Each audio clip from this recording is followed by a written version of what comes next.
Muraho neza niba wafunguye iyi video nta kabuza nuko ushaka kumenya gutwara imodoka nibyo koko wahageze. Iyi ni Satya TV official, tugiye kubagezaho isomo rya mbere rijyanye no kumenya guhagurutsa imodoka ndetse no kuyihagarika. Murakaza neza. Nibyo koko ntago wayobye, iyi ni imodoka kandi tugiye kuyitwara. Benshi bagira amatsiko bo kumenya uburyo batwara imodoka, benshi baba bifuza kumenya uburyo bwo gutwara imodoka.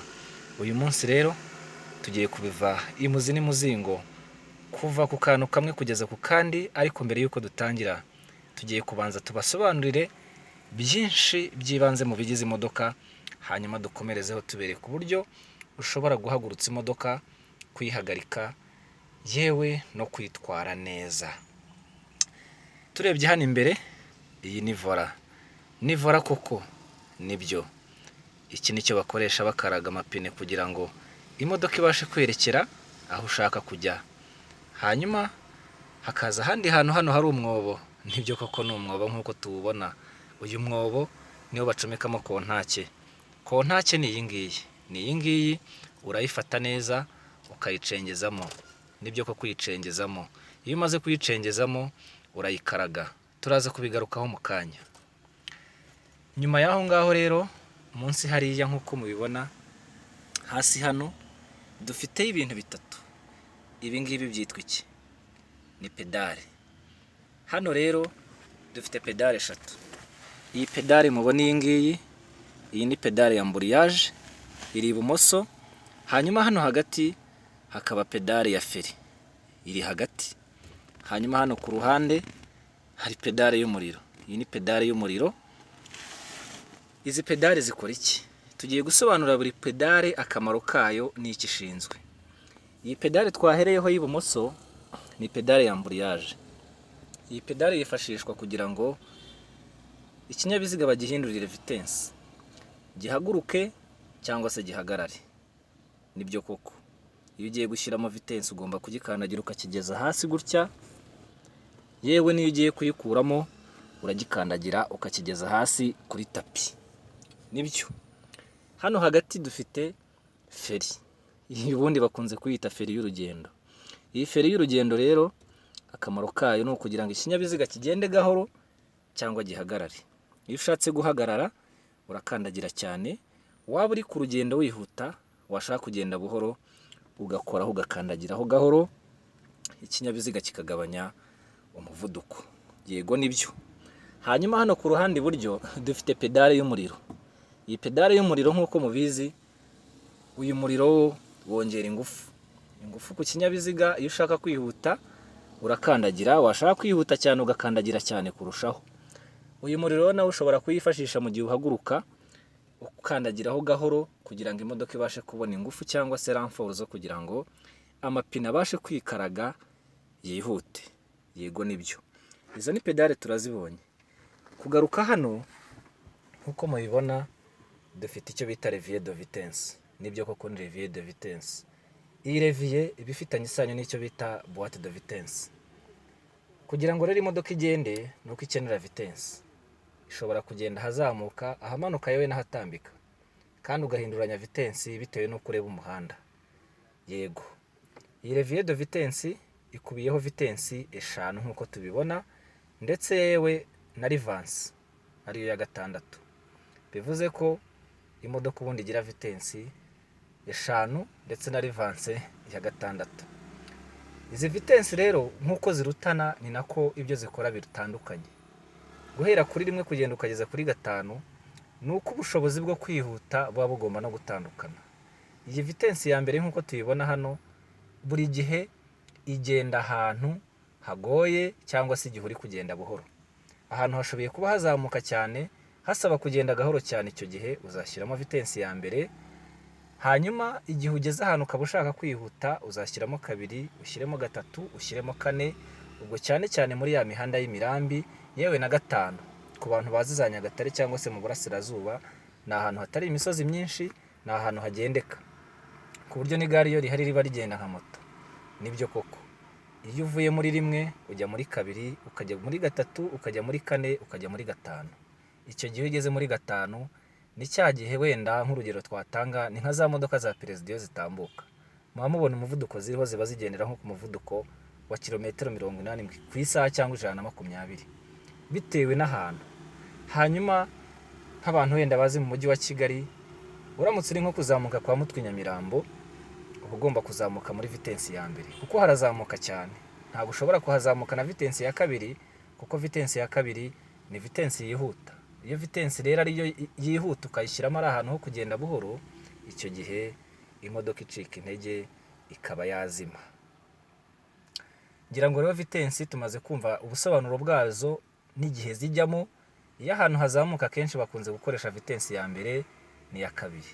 Nko ku bantu bashaka kwiga rero bitegura ikizamini batarabona kategori, biba byiza iyo ukoresheje vitensi nkeya kugira ngo bitaza kukugora kuzipangura bitewe n'uko wize. Ariko umuntu wigiye hano kuri Satya TV Official ni byiza ko abazi gushyiramo vitensi zose.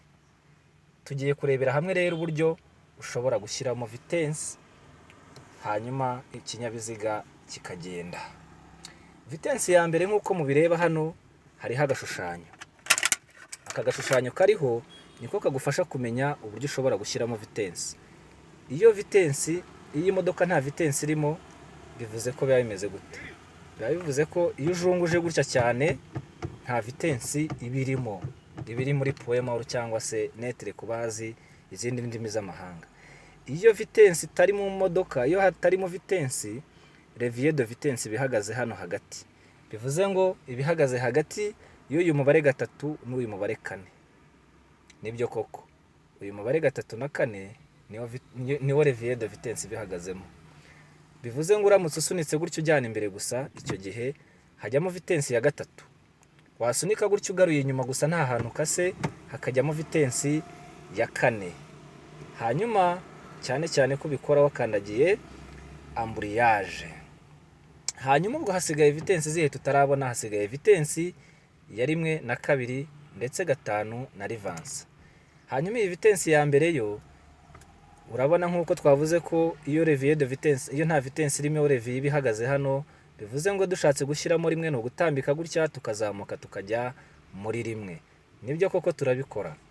Utambika gutya ukajya imbere ugashyiramo vitensi ya mbere. Hanyuma iyo ushaka gushyiramo vitensi ya 2, nibyo koko reka tugarure levier de vitesse hahandi hagati na hagati, turatambikisha gutya n'ubundi tuze tugaruke inyuma kwa shoferi ahaba yicaye. Nibyo koko 3 na 4 twabibonye, yewe 1 na 2 nabyo twabibonye. Reka twongere turebere hamwe iyi vitensi zisigaye, ariyo vitensi ya 5 ndetse na rivanse. Nazo nibyo biragaragara ko ziza kujya iburyo. Iyo ugiye gushyiramo vitensi ya 5 uganisha gutya hano ku mugenzi ugasunika ujyana imbere, icyo gihe habagiyemo vitensi ya 5. Iyo ushatse gushyiramo vitensi ya rivanse ari iso ifite ubusobanuro bwara hano, nabwo utambika gutya ugahita ukomeza ukajya inyuma. Uhita ukomeza ukajya inyuma nk'uko mubibona, ariko bisaba kuba wakandagiye ambriyage wayigejeje hasi. Kadusubize muri poids mort. Iyi poids mort tugarutse hano imbere muri kubona akantu kariho triangle y'umutuku cyangwa se agashushanyo ka mpande 3 k'umutuku, iki bacyita double clignoteur cyangwa se ngira ngo murayibona ko iyo ugikozeho n'imbere muri taburo bihita bitangira bikamyasa. Hano rero dufite akandi kantu kari kuri uruhande rw'iburyo, akangaka iyo kamanuye imvura iri kugwa, bya bindi dukunze kwita essuie-glace birizunguza bigahanagura amazi. Bivuze ngo nagashinzwe guhanagura amazi igihe imvura iri kugwa. Hano ku ruhande naho dufiteyo akandi kantu, itara ndanga cyerekezo. Iyo kamanuye rimwe hajyamo ikinyoteri cy'iburyo, wasubiza hagati kikavamo, iyo wongeye ukazamura hajyamo ikinyoteri cy'iburyo, wagikuramo ugasubiza hagati ndetse ari gukoresha uru rutoki rusumba izindi. Hanyuma rero nk'uko twari basezeranyije, nibyo koko tugiye kwiga guhagurutsa imodoka. Ntago ari ukwiga guhagurutsa imodoka gusa, ahubwo turiga no kuyihagarika. Iyo umushoferi yinjiye mu modoka hari ibyo abanza gukora. Aha rero nk'uko twabivugaga ngira ngo murabibona ko shoferi yamaze kwicara mu mwanya we. Iyo twinjiye mu modoka ikintu cya mbere dukora turabanza tugatunganya intebe. Shofe, tunganya intebe turebe. Kurura ka kantu kari hano munsi. Aha, ukikurura ukakageza aho wumva wicaye neza. Iyo urangije gutunganya intebe hanyuma ukurura umukandara ukambara. Ukora hariya hirya ukawukurura ukawuzana ukawucengeza mwo hano kwaka kantu gatukura. Iyo umaze kuwushyiramo rero ikiba gikurikiyeho ukandagira feri. Feri ngira ngo dutangira twayibonye ni iriya yo hagati. Wamara kuyikandagira ugakandagira na amburiyaje ukayigeza hasi. Ngira ngo mwabibonye ko shoferi yamaze kubikandagira. Hanyuma iyo umaze gukandagira amburiyaje ugakandagira na feri, ikiba gikurikiyeho ni ukwatsa imodoka. Kontake ngiye. Kontake uyicengeza ahandi habugenewe, warangiza ugakata ukageza muri start, imodoka ihita yaka. Iyi modoka imaze kwaka rero ikiba gikurikiyeho ni uguhaguruka. Ariko hano dufite ikindi kintu cyitwa feriyamu. Iyi feriyamu rero uyikuramo usa nk'uzamura ugakanda ukamanura ukageza hasi. Ubu rero tugiye kuri ya gahunda yo guhagurutsa imodoka. Imodoka nk'uko twayibonye ntago yahaguruka itarimo vitensi. Twabonye vitensi ya mbere ko ushyira ku itako gutya ugasunika ukageza imbere. Nibyo koko shoferi arabikoze. Ubu tugiye guhagurutsa imodoka. Guhagurutsa imodoka rero buri gihe ibigomba guhaguruka iri muri vitensi ya mbere. Guhagurutsa imodoka bigenda bite? Iyo ukandagiye amburiyaje na feri nk'uko twabibonye kare, shoferi agiye kubikora natwe tubireba hano. Iyo ugiye guhagurutsa imodoka urabanza ukarekura feri. Shoferi rekura feri, wana ko yarekuye feri akayikurana amburiyaje gahoro gahoro, imodoka igatangira kugenda. Ngira nk'uko mubibona murabona ko imodoka irimo iragenda. Iri kugenda ubiragiye, murabona ko ayoboye rwose nta kibazo. Atwara imodoka akagenda ayoboye bitewe n'aho ashaka kujya. Hanyuma rero tugiye kureba ukuntu bahagarara. Iyo ugiye guhagarika imodoka n'ubundi ukandagira amburiyaje ukayigeza hasi gahoro, hanyuma ugafata feri gahoro gahoro nayo imodoka ikagenda ihagarara. Murabibona ko imodoka yahagaze.